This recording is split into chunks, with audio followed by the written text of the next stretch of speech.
সবাইকে ধন্যবাদ। LG double door fridge সম্পর্কে কিছু আপনাদের জানাবো। আপনারা আমার হাতে দেখছেন একটি টাইমার। টেকনিশিয়ান ভাইরা নিশ্চয়ই জানে এটা কিভাবে পরিচালনা হয়। আমি বলছি, এখানে 3টি পিন দেখতে পাচ্ছেন। 3টি পিন থেকে একটু সরে আর একটি পিন রয়েছে। ইন্ডিভিজুয়ালি নাম রয়েছে, ইন্ডিভিজুয়ালি কামও রয়েছে। যেমন ধরুন 3 নম্বর পিনের কাজ, 3 নম্বর পিন দিয়ে আমরা ফেস ইন করি। এই 3 নম্বর পিন 4 নম্বর পিনের সঙ্গে 8 ঘন্টার জন্য কন্ট্যাক্ট রাখে। অর্থাৎ সব ডাবল ডোর ফ্রিজেই 8 ঘন্টা কম্প্রেসার চলে। আর 20 মিনিটের জন্য ডাবল ডোর ফ্রিজের মধ্যে যে হিটার থাকে সেটাকে চালু করে দেয়।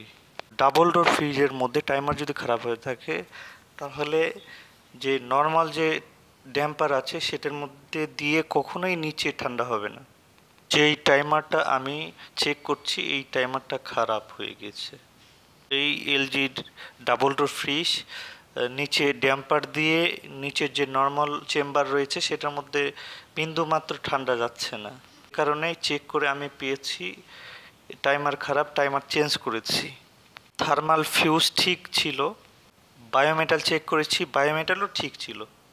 হিটার চেক করছি, হিটারও ঠিক আছে মিটার বলছে, কিন্তু ডাইরেক্ট লাগিয়ে চেক করছি। সবাইকে ধন্যবাদ।